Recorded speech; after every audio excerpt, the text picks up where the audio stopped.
Welcome to 24/7 English, where we help you improve your English skills with engaging stories, tips, and tricks. In today's lesson, we will talk about handling mistakes while learning English and how to remember words better. I'll share some interesting insights from a classroom scenario, but I've also added some personal experiences and examples to make this more engaging and relatable. This is a long lesson, but I promise it will give you some powerful tools for learning English. How I handle mistakes. So, let's start with a story about handling mistakes. Last week, on a regular Tuesday, I went to school here in Lagos, Nigeria. One of the students, Emily, raised her hand and asked a very interesting question. She said, "I want to practice speaking with the people around me, but I'm afraid of making mistakes. I don't want to sound stupid. Can you help me?" Our teacher smiled and said, "Emily, this is such a good question. The fear of making mistakes is something that many people experience, but let me tell you what I believe is the best approach." She continued, "Making mistakes is actually a crucial part of learning. I have a lot of experience with this, not just because I'm an English teacher, but because I've also learned new languages myself. In fact, I'm currently learning French, and guess what? I make plenty of mistakes when I speak French. But the reason I don't care about those mistakes is simple. When I was learning my native language, I didn't care about mistakes either." The room was silent as everyone listened. "Think about it," she said. "When you were a child learning to speak your first language, did you worry about making mistakes? No, you just focused on expressing your thoughts, and with time, you got better.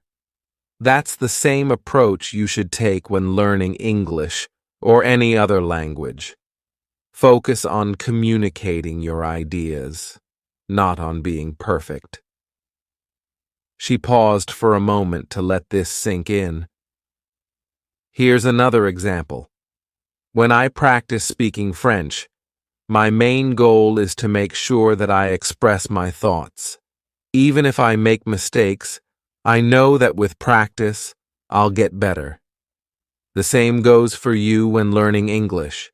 Every time you speak, read, or do shadowing exercises, your English will improve.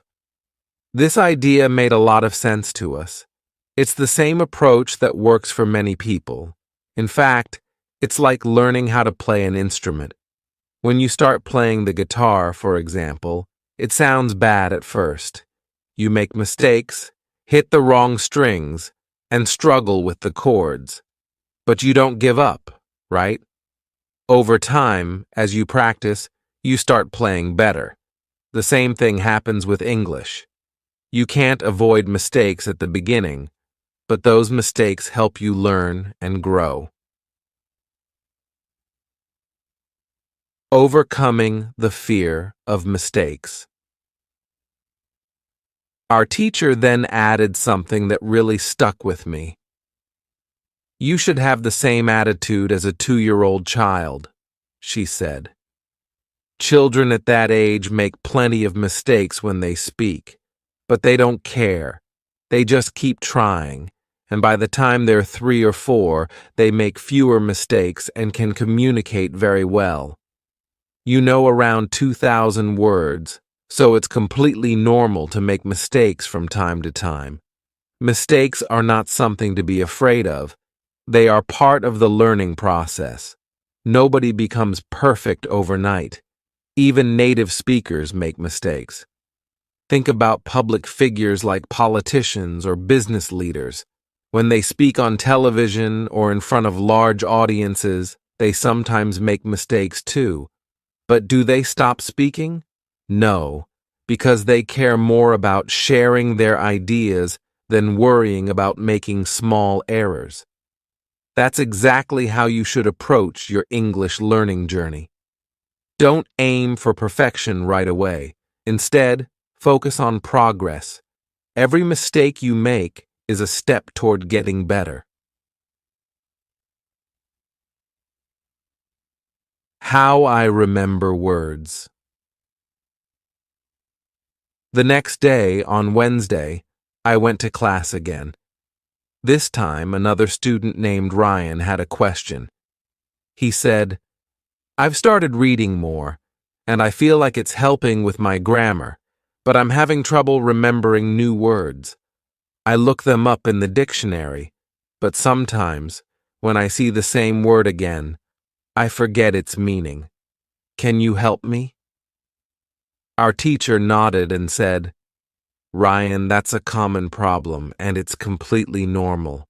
When we learn new words, our brain needs to go through several stages before we can remember them well." She explained that there are 5 phases when learning new words. 1. Phase 1. This is when you see or hear a new word for the first time. You don't know its meaning, so you look it up in the dictionary. 2. Phase 2. You see the word again, but you still don't remember its meaning clearly. You look it up again. 3. Phase 3. The next time you see the word, you have an idea of what it might mean. You might recognize it as a verb or noun, but you're not 100% sure. 4. Phase 4. At this point, you know the meaning of the word when you see it, but you can't yet use it in conversation. This is called passive vocabulary. 5. Phase 5. Finally, you reach the stage where you can actively use the word when you speak. It becomes part of your active vocabulary. Ryan seemed relieved to hear this. "So, it's okay if I don't remember a word right away?" he asked. "Absolutely," our teacher replied. "It's all part of the process. You need to see or hear the word several times before it becomes a part of your everyday vocabulary. Don't feel bad if you have to look it up multiple times. Each time you do, you're getting closer to mastering it." How I improve my listening. On Thursday, we had another great discussion in class. One of the students, Lily, asked a question about improving her listening skills. She said, "I can read and write in English, but I struggle to understand people when they speak quickly. How can I improve my listening?" Our teacher smiled and said, "Lily, improving your listening skills is key to becoming fluent. Listening is a big part of communication because if you don't understand what others are saying, it's hard to respond." She explained that there are a lot of resources available online, such as podcasts, audiobooks, and English movies. But she said it's important to choose the right materials. When you listen to something in English, make sure you understand at least 95% of the words. If there are too many new words, it's better to read the transcript first so you can familiarize yourself with the vocabulary. She also gave some great advice.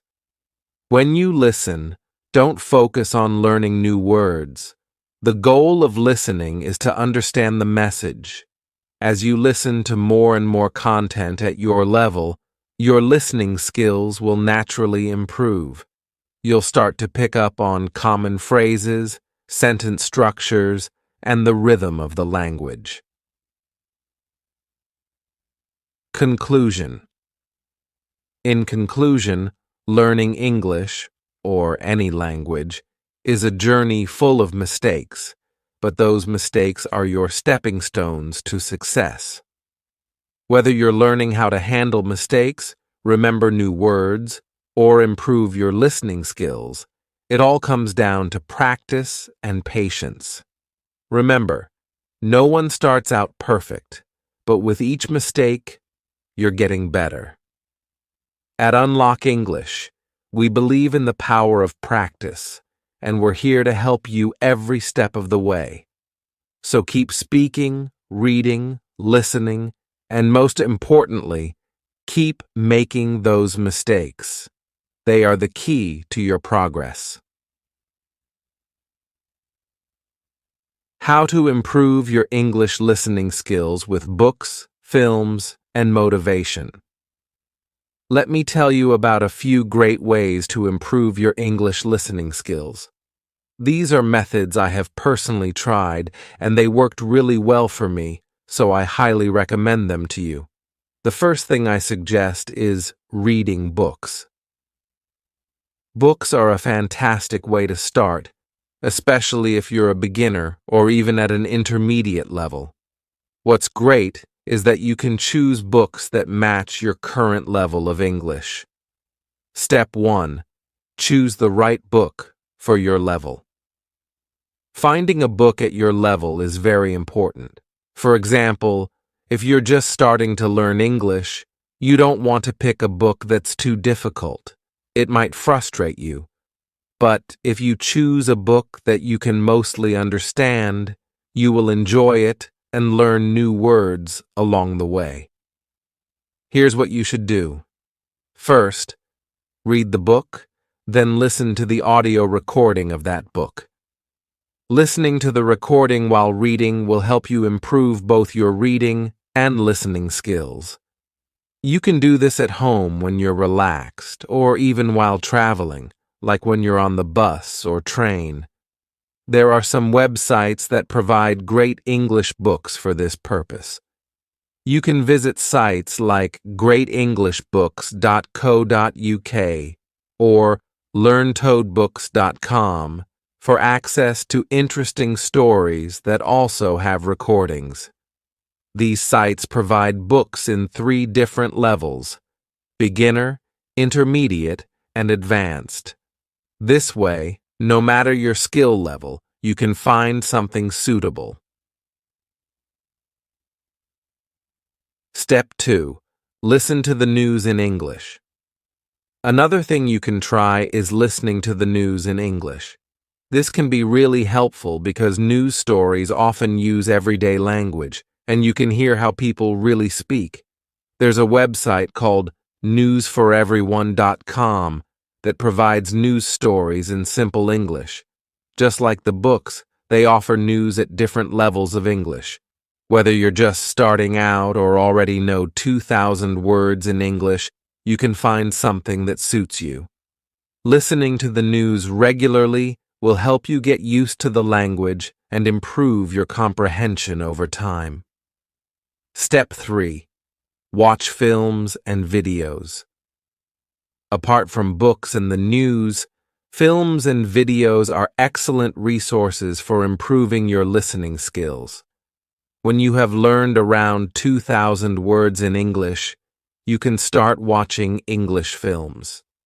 Watching films is fun, and it's a great way to learn how people actually speak in real life. Here's what you should do. The first time you watch a film, turn on the subtitles. This way, you'll understand the story and learn some new words. After watching it with subtitles, try watching the same film again without them. Each time you watch the film, you will understand a little bit more.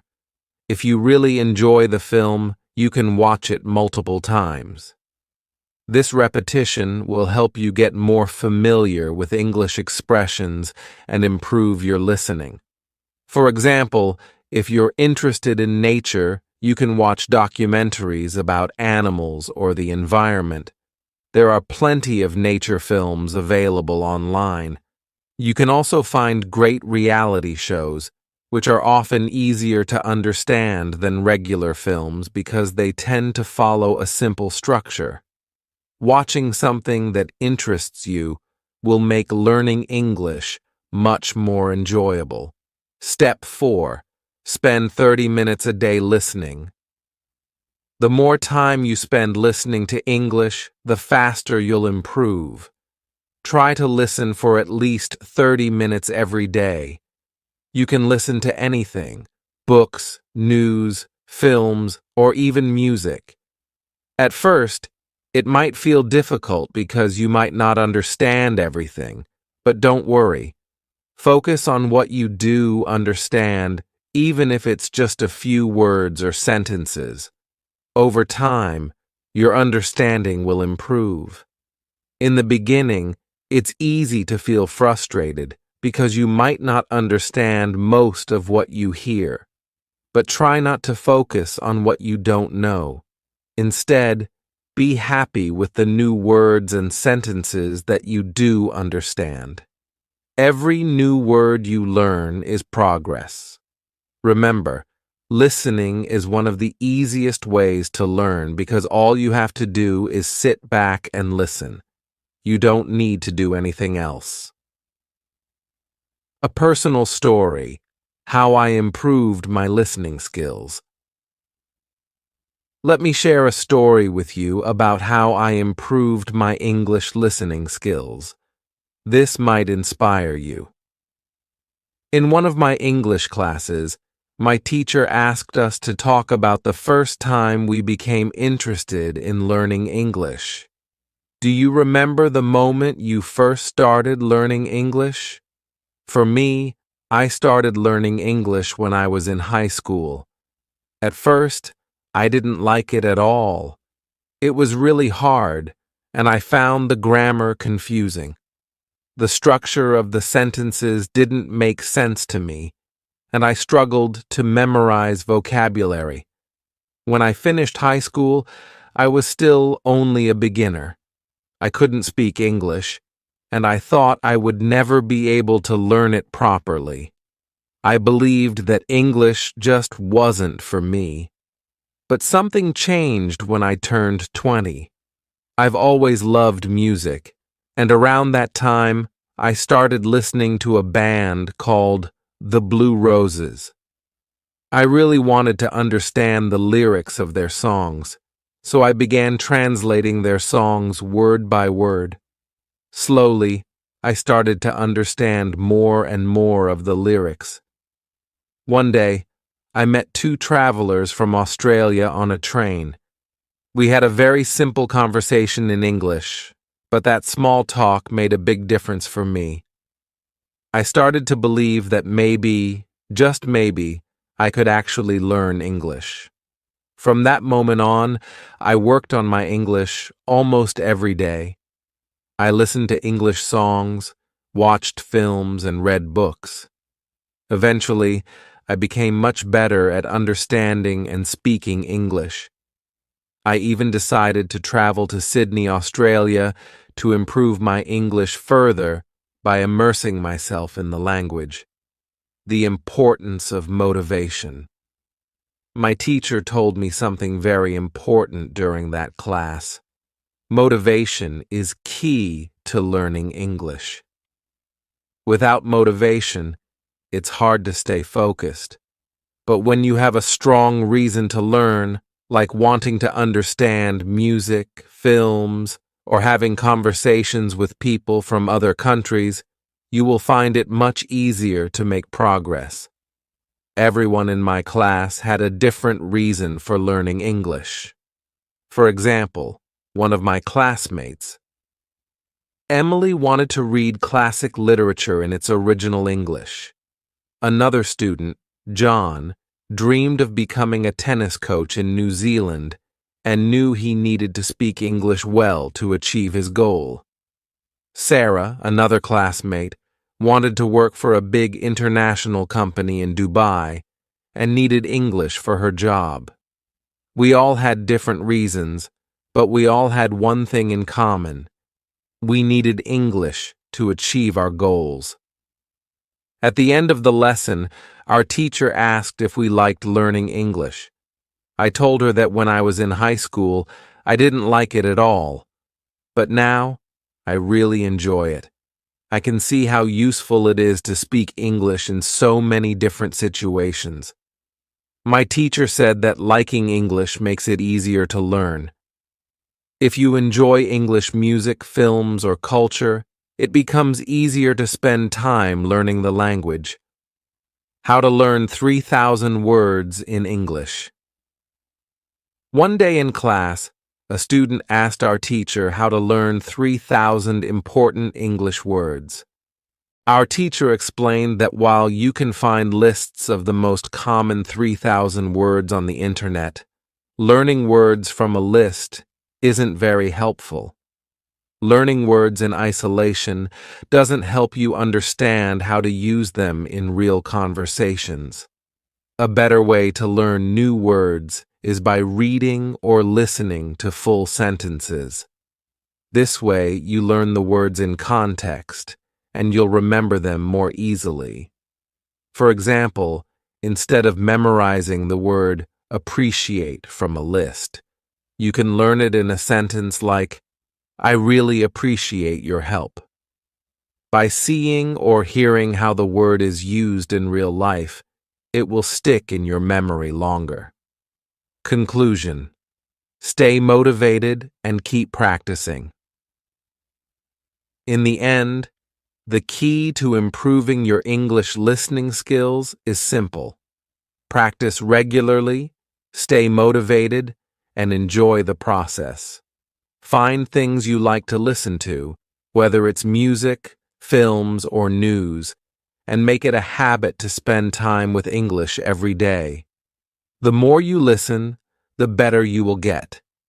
Just remember, every little bit of progress counts, and with time, you will see big improvements in your English skills. Learning English can be an exciting journey, but it's important to remember that some methods of learning may have their limits. For instance, when you rely only on memorizing individual words from lists or using a translation method, you might find yourself stuck after learning about 1,000 words. This approach can be slow, and there are much more effective ways to build your vocabulary and language skills. One of the best methods is reading. If you're a beginner, it's a great idea to start with simple books. A perfect example is Robinson Crusoe in simple English. You can easily find this version on websites dedicated to beginner readers or even at your local bookstore. Just search for Robinson Crusoe for Beginners, and you'll likely find a version that suits your level. This book introduces new words in a natural context, which makes it easier to understand and remember them. There's an interesting rule about language learning. Every important word for you will keep showing up in your life until you eventually learn it.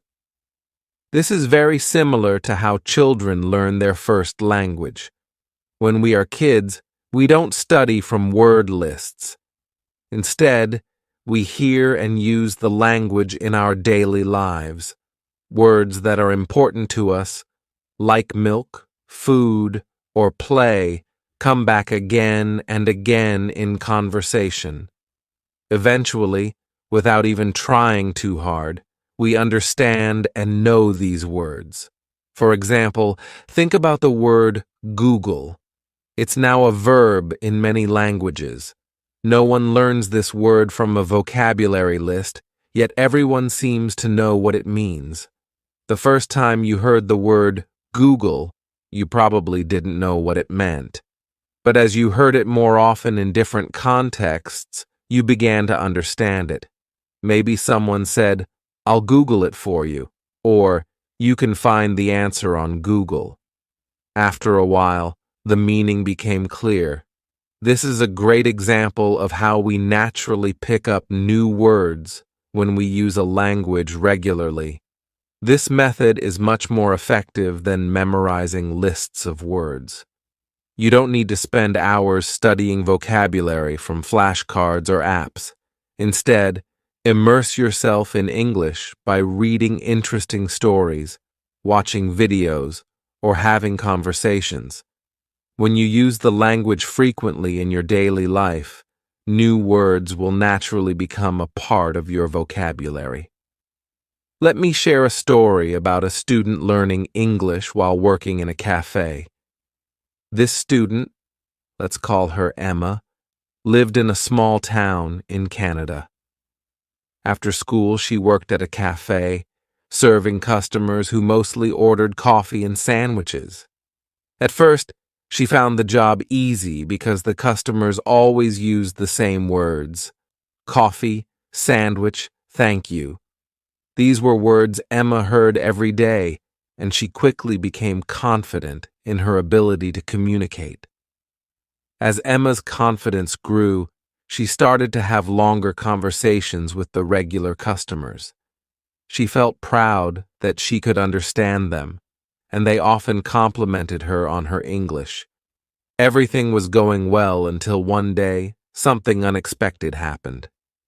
One Tuesday afternoon, 2 new customers came into the cafe. They were a married couple from Australia, visiting Canada on vacation. The man spoke to Emma, but she couldn't understand him at all, even though she knew he was speaking English. His accent was completely unfamiliar to her. Emma thought maybe he was asking for something the cafe didn't have, so she called her boss over to help. Her boss quickly understood the man's order and sold them 2 coffees and sandwiches. After the couple left, Emma felt embarrassed. She apologized to her boss for not understanding the man. Her boss reassured her, saying it was perfectly fine and that this kind of thing happens all the time. The couple was from Australia, her boss explained. Their accent is different from what you're used to hearing here. Still, Emma felt frustrated. The next day, she told her English teacher what had happened. "I felt really silly," she said. "I've been working at this cafe for months and I thought my English was good enough for the job. But when I couldn't understand that customer, I started doubting myself." Her teacher smiled and told her, "You shouldn't feel bad at all. You've been practicing English here in Canada where people speak with a Canadian accent. But the Australian accent is different. Your ears just aren't used to it yet. This happens to everyone when they hear a new accent for the first time. It doesn't mean your English is bad. You just need to give yourself time to adjust." The teacher went on to explain that it usually takes about 2 weeks to get used to a new accent. She suggested that Emma watch movies or TV shows from Australia. "This will help you train your ears," she said. "Soon, you'll be able to understand the Australian accent without any problems." Emma felt much better after talking to her teacher. She decided to follow the advice and started watching Australian sitcoms after work. Slowly but surely, she noticed that she was beginning to understand the characters' accents more easily. A few days later, something similar happened at the cafe. This time, 2 women from Italy came in. Their English was very basic, and Emma could tell they were struggling to communicate. Her boss, who was serving them, quickly adapted her language to make the conversation easier. Instead of using long, complex sentences, she spoke in short phrases like 2 coffees and anything else. She even pointed to the items on the menu to help the women understand. Emma was impressed. After the customers left, she told her boss, "It was amazing how you changed your English so they could understand you." Her boss smiled and said, "It's important to make everyone feel comfortable, no matter how well they speak English. If they feel like they can communicate here, they'll keep coming back." Emma realized that language is not just about speaking perfectly. It's about communication, making sure that both sides understand each other, no matter the level of fluency. She admired how her boss had adapted to the situation, and she decided to do the same in the future. By listening more carefully, adapting her speech, and being patient, Emma became better at her job and more confident in her English skills. In the end, the key to learning English, or any language, is to use it as much as possible. Don't rely too much on word lists or flashcards. Instead, read books, watch movies, and have conversations with people. Each time you encounter a new word or a different accent, you're training your brain to understand more of the language. With enough practice, you'll keep improving. You'll soon find yourself becoming more fluent and confident, just like Emma. Thank you so much for watching this video. I hope you found it helpful and learned something new. Remember, practice makes perfect, and the more you immerse yourself in English, the better you'll get. If you enjoyed this story and want to keep improving your English with more tips, lessons, and stories like this, please hit the subscribe button and turn on notifications so you never miss a video. Also, don't forget to like the video and share it with your friends, family, or anyone else who wants to learn English. Together, we can help more people become confident English speakers. See you in the next video.